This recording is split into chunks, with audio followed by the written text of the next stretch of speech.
In this episode of Film Stock Reviews, I'm reviewing Episode 5, Chapter 5 of the Book of Boba Fett, titled Return of the Mandalorian. Yes, you heard that correctly. Mando does return in this full episode. This entire episode is just focused on the Mandalorian, and it's great. We find out what happened to him after Season 2 of The Mandalorian and where he is since then.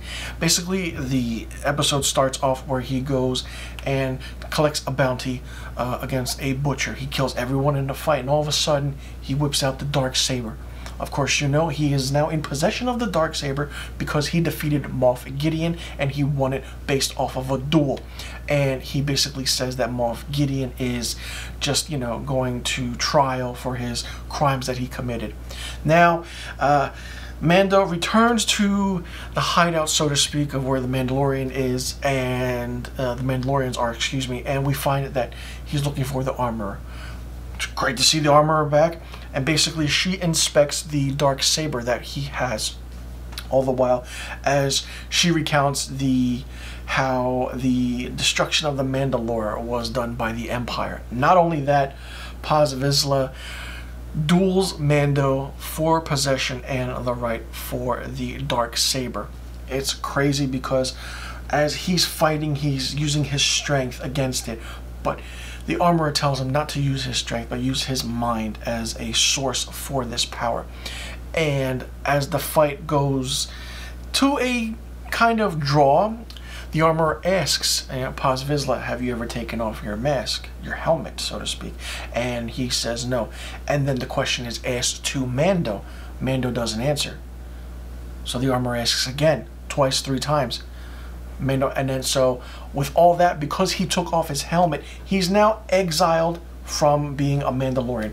So he goes off and lands into Mos Eisley and meets with Peli, who basically was in charge of his Raven Crest starship, or his, you know, vehicle, and she actually found a replacement, which is an N1 starfighter. Now, after they fix up the N1 starfighter, Peli and Mando do test it out, and Mando takes it on a spin in space and everything, and just gets a hold and a feeling for this new starship. He meets a old friend in space, and it's really interesting. It's really great to see some of these characters back. And as he comes back to Mos Eisley, he finds that Fennec Shand is waiting for him with the offer of help from Boba Fett. And basically, Fennec Shand offers Mando some money, but Mando says it's on the house, don't worry about it.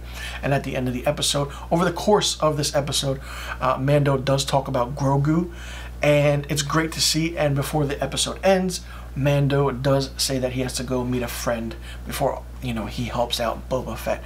So I do want to say, holy shit and wow, this was a great episode. It was directed by Bryce Dallas Howard and written by Jon Favreau.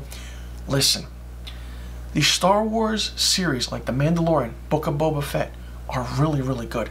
The Mandalorian is a great show. We already know that. But the Book of Boba Fett, I think, just stepped it up a notch like crazy. People were very negative toward this show. They didn't know how to feel. We get, you know, Boba Fett's story, flashbacks, this and that, what happening in present day, but all of a sudden, we get hit with this 5th episode titled Return of the Mandalorian. It's an episode we needed to connect everything, to see where Mando was after Season 2. What happened to the Darksaber? Where's Grogu? You know, what's going on?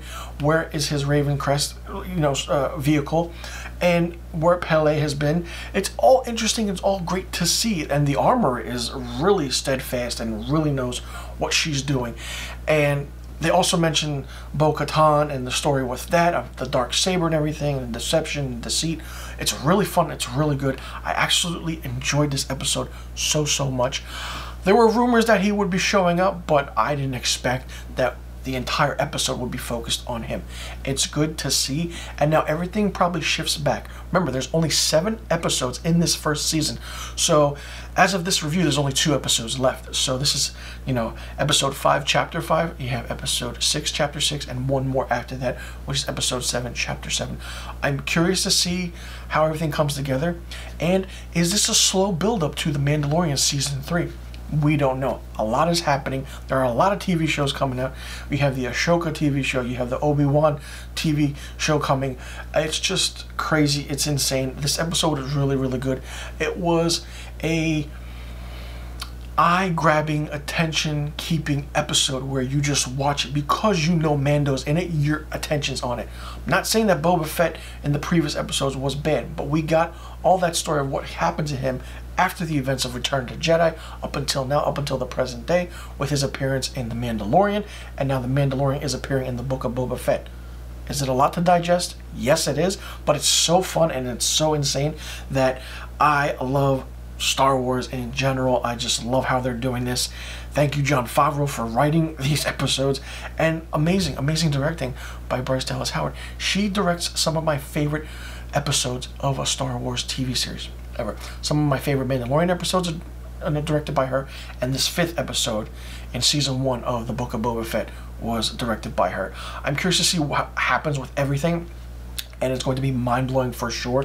And I'm pretty sure that we're going to get a big season finale and something very unexpected, and probably the return of familiar faces. It's going to be crazy. I'm trying to catch my breath after watching this episode, but it's so amazing and epic that please check it out. If you haven't seen this show, do it. You won't be disappointed at all. Let me know in the comment section below what you thought about episode 5 of the Book of Boba Fett, titled Return of the Mandalorian. Did you like it? Did you not like it? What did you think of it? And did you like seeing Mandalorian get his own focused episode in season 1 of the Book of Boba Fett? Or did you think we didn't need it because he already has his own TV series? Let me know in the comment section below about the questions I just asked. And also let me know, what do you see happening for the rest of this first season? Do you see crazy things and appearances by old Star Wars characters? I mean, there's rumors that Darth Maul could be in it. Who knows? It's insane. It's going to be crazy. And so let me know in the comment section below. And I'll see you guys in the next review video.